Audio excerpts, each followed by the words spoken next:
There wasn't much time after the Seth Trimble injury before the Radford game, so tonight the Tar Heels have to establish their new normal.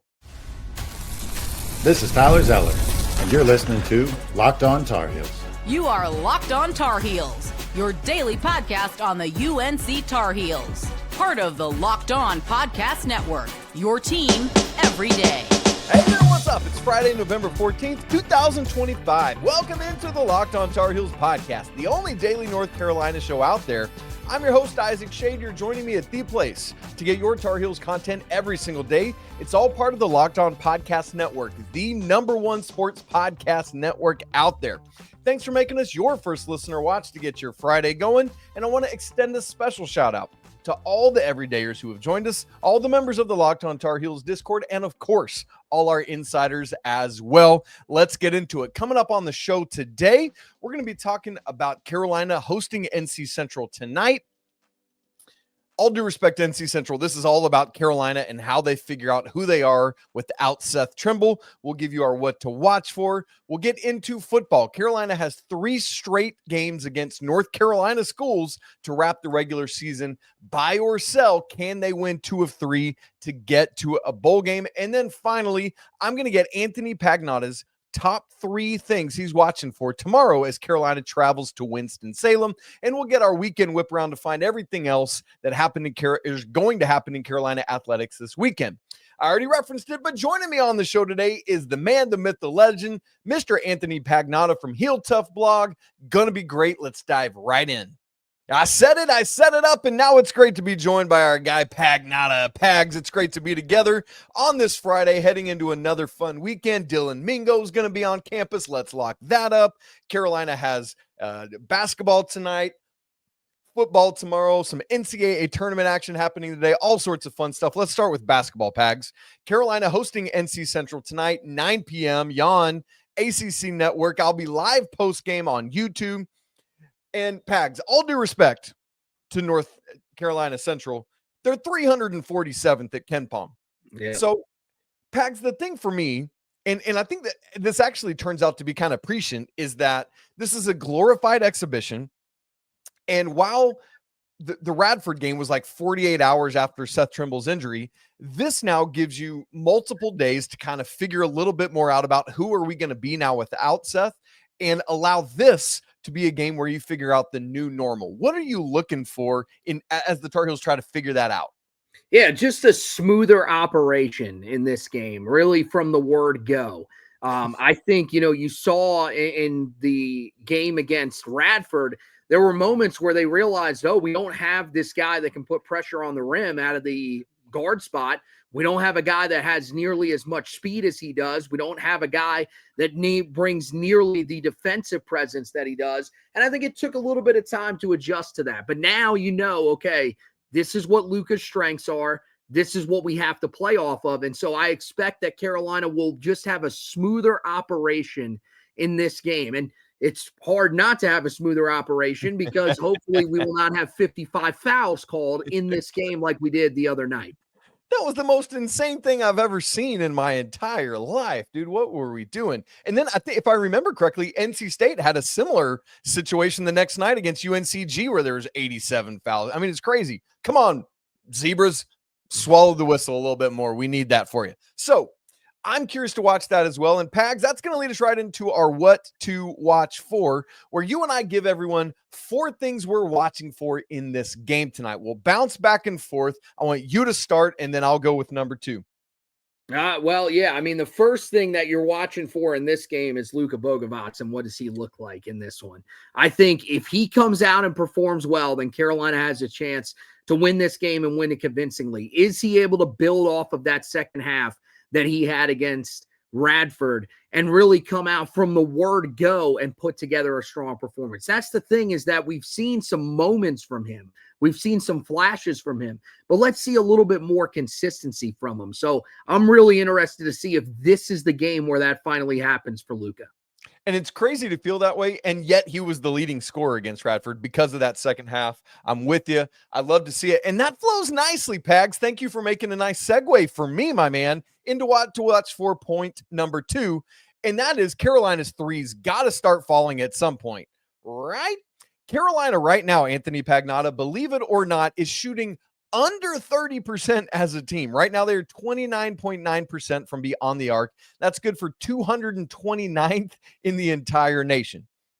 And I guess the silver lining of that is they're going to have regression to the mean, or I guess progression to the mean, I should say, because this is not a sub 30% three-point shooting team. Better days are ahead, but they got to settle in and find them. That's going to happen. I think this game is a great opportunity to do that. Is it going to be Luka? Is it going to be Kyan Evans, who only took one field goal attempt on Tuesday night against Radford? Where all is it going to come from? I'm interested to see, but the threes got to start falling. Pags, what's number 3? Number 3 is, can they get back to making their free throws like they did in the first game of the season? Guys, in the last 2 games, we've really struggled with free throw shooting. 11 of 17 against Kansas. Not horrible, but certainly in a close game could have meant more if Carolina was locked in one with Kansas. And then the game against Radford, 31 of 49. If you hit half of those, the game is over so much earlier. So that's what I'm hoping that we're going to see in this game. I get it. Maybe that's the poor shooting from the field carrying over, but you got to get it going at the line, man. If you're going to get there as often as Carolina can when you're going against these overmatched teams that you're going to be facing so often in the non-conference here, you've got to be able to convert when you get there. And the fourth thing, what I'm watching for is these are the games, these are the moments that we have been waiting on to figure out what Carolina's depth is going to be. Hopefully this is a game where you run it out of the blocks. Caleb Wilson has scored either Carolina's first or second bucket all 3 games so far. I expect him and the rest of the team to come out a little bit more on fire than the kind of rough start we saw against Radford. And that then leads to opportunities to get a whole truck ton of minutes for Derek Dixon and Jonathan Powell and on and on and on. You know, like we're still waiting to see who's going to take advantage of the opportunity at the backup 5 minutes, because Henri Veesaar can't keep playing 45 of the 40 minutes of a game. Obviously, I joke with the minutes, but you know what I mean? And so I'm really curious to see what is this depth going to look like, and this is a chance for somebody to step up and force HUBERT DAVIS to play them more minutes. Pags, any response to that one? Yeah, I mean, I think it's weird. It's been a weird start for those guys because I think there are moments that we see from Zayden High where you feel like, okay, he's able to contribute a little bit on the offensive end. He's able to rebound for Carolina. He has been, at least so far, to start the season. But, I mean, there's just moments where you see him. He gets lost on defense. He's all over the place. I mean, he is – I said it the other day when we were talking about him to our guy, Josh Marlowe. I said, dude, I mean, he has to be the most hectic player I've ever seen. I mean, I've never seen a guy that – I mean, take one of the batteries out of his back because he's an Energizer bunny, but he's all over the place. It's like, dude, can you calm down a little bit? I love the intensity that you bring, but it's almost too much at times. So I think that's what you've got to see from him. He's the guy that I think has the best skill set at the position. But I mean, James Brown, hey, if he's able to prove that he can be a little bit more under control and everything like that, maybe he's the guy that emerges there. It's still early, guys. Like, let's remind ourselves, we're 3 games into the season, and you just played the game against Kansas where the rotations were very thin. You didn't get a chance to really get a look at both guys. We're going through a portion in the schedule where we are going to be playing some weaker opponents. This is where you get to learn about your team. So, wasn't a great start the other night against Radford. You got 2 more games here before you go to Fort Myers to take on St. Bonaventure, which who knows what they actually end up being. You never know with that team year in and year out. So that could be a tough test for you. So these are the games where you really have to figure out that backup 5.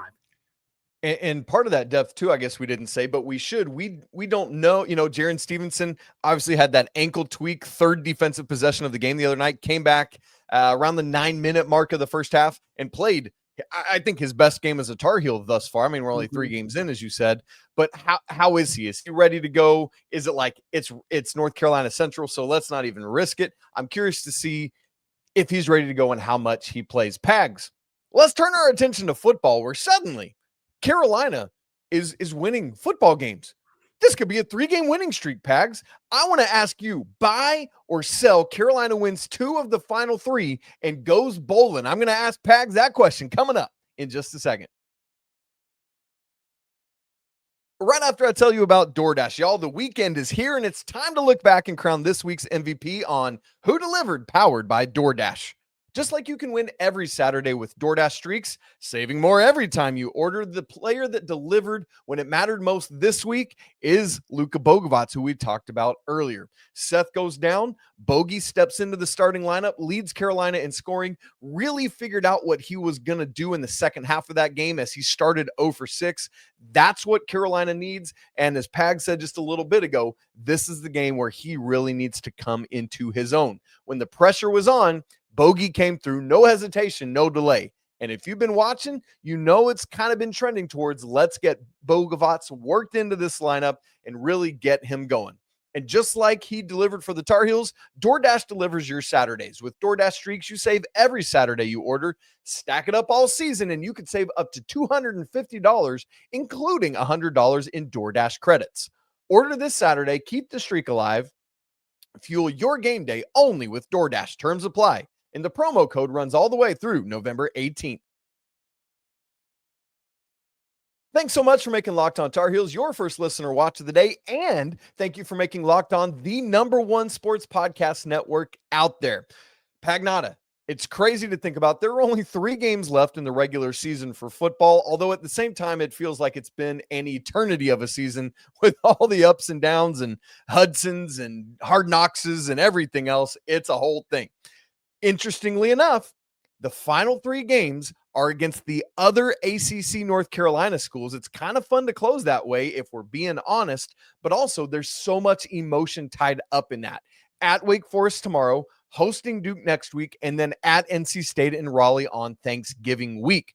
So, Pags, my question for you, buy or sell? North Carolina can win 2 of their final 3 games to get to bowl eligibility. Oh, I buy it. I'm all in. I think that Carolina can win 2 games. I think Carolina could win 3 games. I think they could go undefeated here down the stretch. Now, do I think that ends up happening? No. Ultimately, I think Carolina loses one of the games. But you're talking about a team in Wake Forest who plays a very similar style to Carolina. They are a team that loves to lean on their defense. They have a quarterback that is questionable at times in terms of winning the game with his arm. And so that's going to be an interesting matchup for Carolina, of course, which we'll talk more about coming up here. But then you've got Duke, a team that when they've been faced with some big games so far this season, they've crumbled under the pressure. They've turned the ball over a ton. So you could see that from Darian Mensah in this game. That'll be interesting to see when Carolina faces them, especially since that game is at home. Carolina fans starting to believe a little bit more. You beat Wake Forest, I think you could have a pretty decent crowd there for that game. And then NC State. NC State's defense is one of the worst defenses that we have seen in the ACC in a long, long time. It is really bad. I mean, it is as bad as some of those Tar Heel defenses that we saw under Larry Fedora and even in some of the ones that we saw under Mac Brown. So if you're telling me that that is who this offense is facing, there's a chance that Carolina is able to have at least a little bit of success offensively. And the way their defense is playing right now, I give them a chance against anybody. This group has been amazing. Credit to Steve Belichick and what he has done. Those guys are buying into his message, and it is paying off big time for Carolina. Man, that's all so well said, my friend. Let me ask it to you this way, because I'm with you. I legitimately think they can do this. Rank these 3 games in order of most likely to win to least likely to win. So I would say the most likely to win is this weekend against Wake Forest. And I know that sounds that sounds like that might be crazy because this team is 6-3, but I really do think the way that they play, they're going to want to get you into a low-scoring affair, and that really favors Carolina. I mean, that's the type of game that Carolina ultimately wants to play. So I think this game is probably the most winnable. If you contain Robbie Ashford in the pocket, then you're going to have a chance to force him into some turnovers, very similar to what they're going to try to do to Gio Lopez. But the thing is that you're hoping Carolina just out-executes them. The next most winnable game, I would say, is probably, man, It's tough. I want to say State so bad, but we are just so bad against State here recently. Our recent history against them is so bad. So I'll go with Duke as being that next easiest game because, again, it's at home. Carolina, we've seen the way that they've played at home for most of the year. I know that it wasn't great, but it was certainly better than what they showed against UCF on the road, the game to open the season against TCU. And then you saw what they were able to do at home against Virginia. Can they do something similar to Duke's offense? Can they find a way to create some turnovers?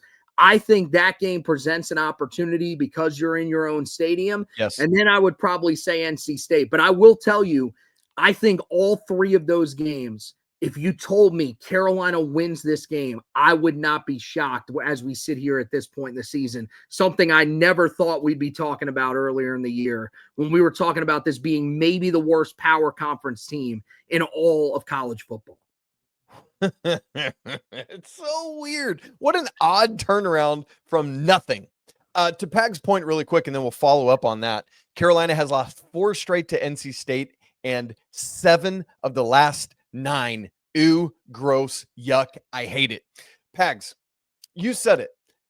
And we were talking about this before we hit record tonight on this podcast is in the week off after the Clemson game. I don't know that I've felt lower or worse about a football team. We thought like the way the news was cycling so quickly, it was like, will Bill Belichick be around tomorrow? Because we're not sure.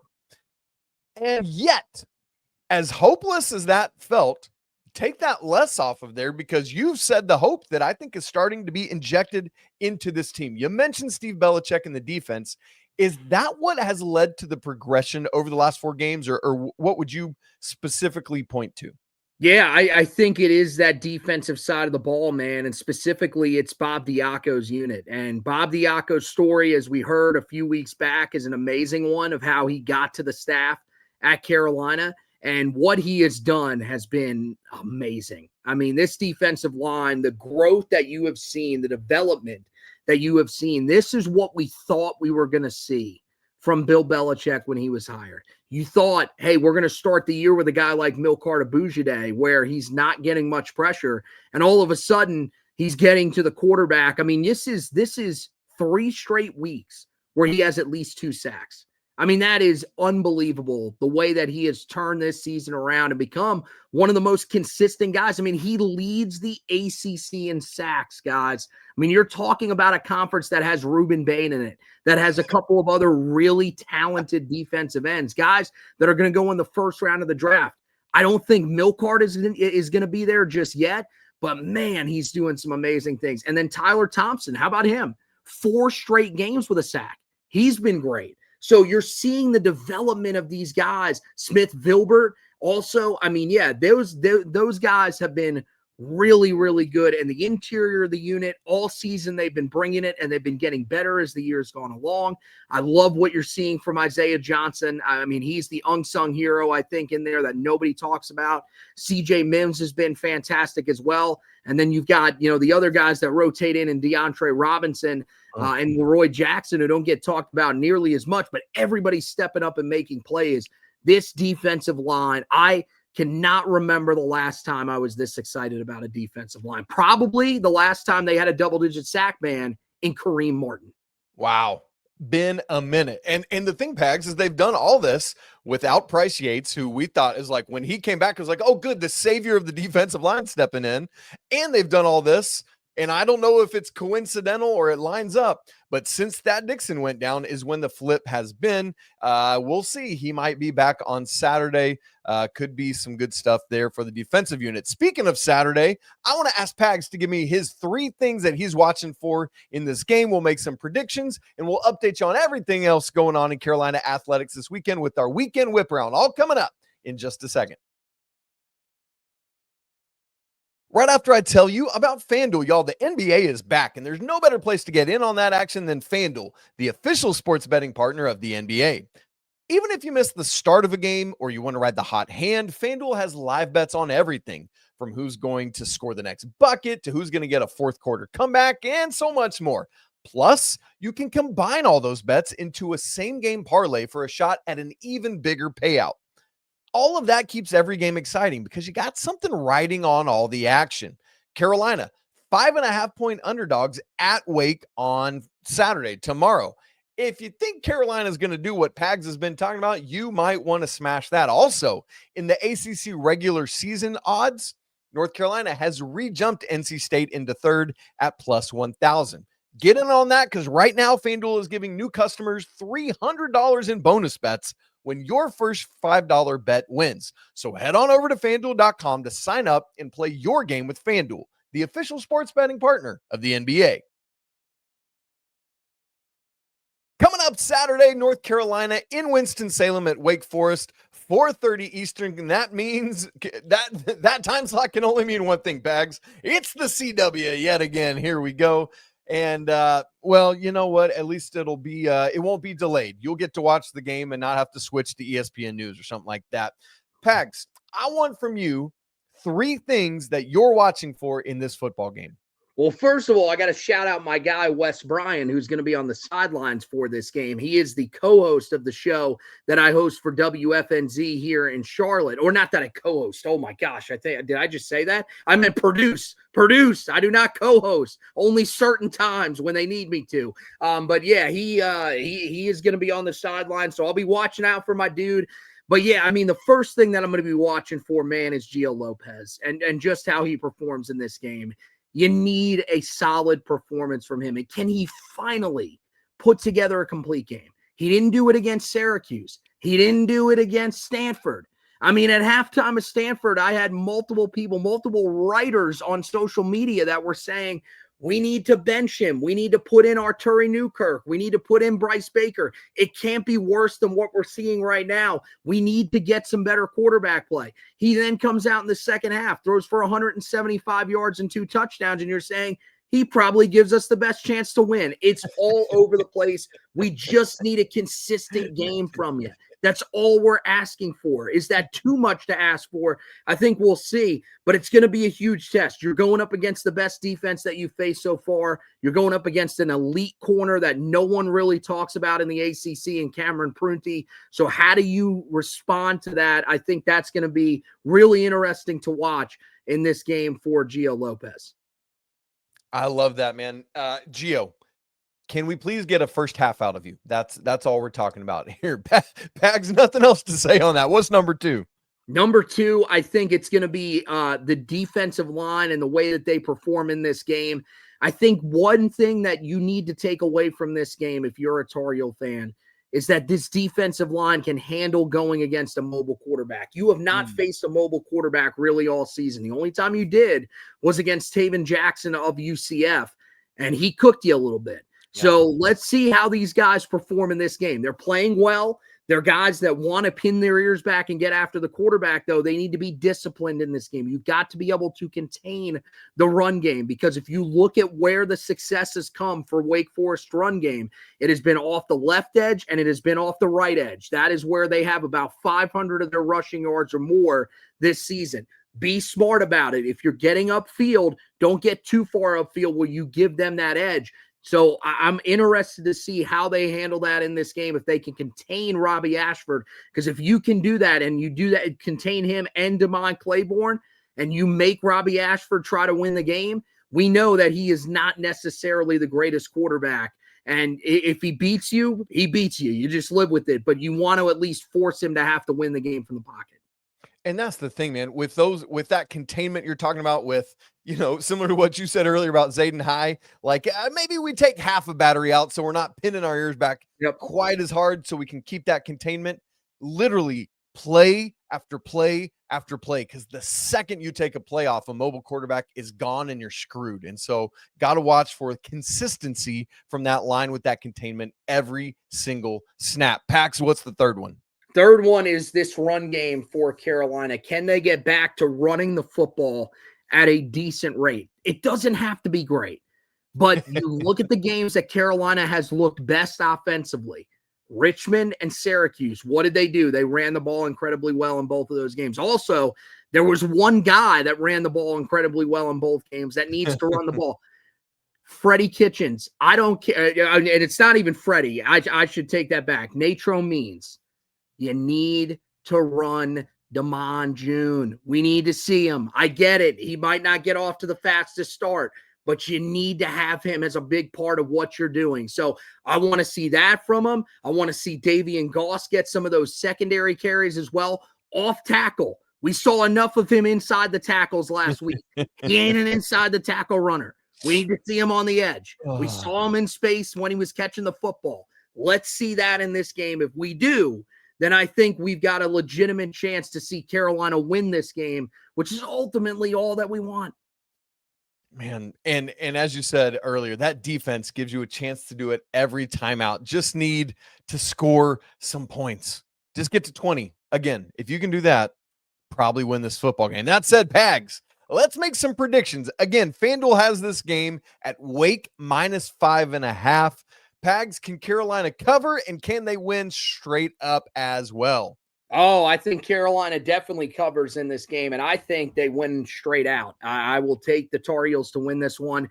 Now, I don't think they get to your magic number 20. I do think that it's a little bit lower scoring because these teams, when I tell you they like to play ugly games, I mean, we are talking ugly enough that you would shave your dog's butt and tell it to walk backwards, like they said in The Sandlot. This is how ugly we are talking, ladies and gentlemen. We're talking about a 17-13 game. Carolina's going to win this game, though, because they will force some mistakes from Robbie Ashford. They will be able to convert on those mistakes just enough and pull out that victory in Winston-Salem to get to 5-5 on the season. That is unfathomable to me, but crazy, crazy stuff. I love it. Low scoring. Let's go 17-13. A field goal or 2 field goals and a touchdown for Wake. Carolina, 2 touchdowns and a field goal. That's what I'm going to go with. But yeah, Wake, as you look at their schedule and their results last week, won at Virginia 16-9, beat SMU 13-12. It's a whole bunch of games like that. And so we'll see, guys, what's going to happen. Pags, let's take a little tour around North Carolina athletics. Our weekend whip around. Carolina women's basketball team, as we record, is playing UCLA in Las Vegas. Obviously, you guys, as you listen to or watch this, you already know the outcome. But right now, UCLA up by 1, 38-37, with 8 minutes to go in the third quarter. Good luck to the ladies. Just loving seeing them compete with another top 10 team in the nation. That's what you need. Field hockey starts their NCAA tournament action today against St. Joe's. And if that sounds familiar, the ladies lost to St. Joe's in the Final Four last year. So looking for a measure of comeback. That'll be at Karen Shelton Stadium today at noon. And if they should win, the Elite Eight is Sunday back at Karen Shelton Stadium at 1 against the winner of Duke and Iowa. Carolina is 3-0 against those two schools already this season, winning at Iowa 4-1, beating Duke twice, 2-1 in overtime in the regular season finale, and 5-2 in the ACC semis. Got to get these wins, make it happen. Women's soccer is playing today in their first NCAA tournament game. Unfortunately, they're on the road at Tennessee, who blanked them 2-0 to start the season. We'll see what happens there. The men's soccer team is waiting on the NCAA tournament selection show. That's coming up on Monday. Volleyball looking to keep the good times rolling. Finally done with that streak of playing 4 straight top 10 teams. They're hosting the Virginia schools this weekend. UVA today at 7 p.m. and Virginia Tech Sunday at 1. Cross country Southeast Regional Championships going on this morning. They probably already happened by the time you're getting into this, so we'll just skate on by. Swimming and diving is off. Wrestling has their second dual meet of the season. They're hosting Navy on Saturday at 3 p.m. And then fencing in Fort Worth, Texas for the North American Cup. All sorts of stuff happening. Pags, it's going to be another fun weekend in Carolina athletics. Oh, yeah. Huge weekend, no doubt about it. And our guy, as we're recording here, Drake May, playing on Thursday Night Football, too. So I'm keeping an eye on how he's doing. His team up 21-7 as we record right here. So, I mean, yeah, what a great weekend for Carolina athletics. Be interested to see the women's soccer team having to go on the road. That's going to be a little bit tough, but if there's any program that can do it, we know that it's the women's soccer program. That's absolutely right. Yeah, Drake, Here's what I need from the Patriots. I need it to stop being multiples of 7 because I've got their kicker on my fantasy team. Oh, okay. All right. So I need like a 24 and a 27 to end up happening there. Drake, stop scoring touchdowns. Stop being off. No, seriously. What Drake May is doing is insane and also makes me all the more sad when I watch what Gio's going to do on Saturday. Anthony Pagnotta, my man, thank you for joining me. It's so fun to be together. Talk Tar Heels. Great stuff ahead for the weekend. You guys make sure you go check out the Heel Tough podcast, Heel Tough blog podcast, I should say, excuse me.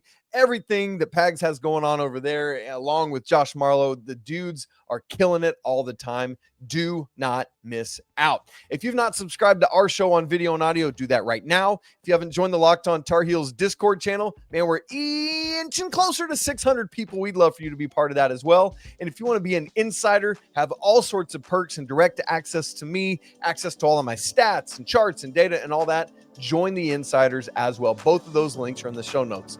You guys, it's always a great day to be a Tar Heel. We'll talk again tonight after the basketball game. But until then, peace.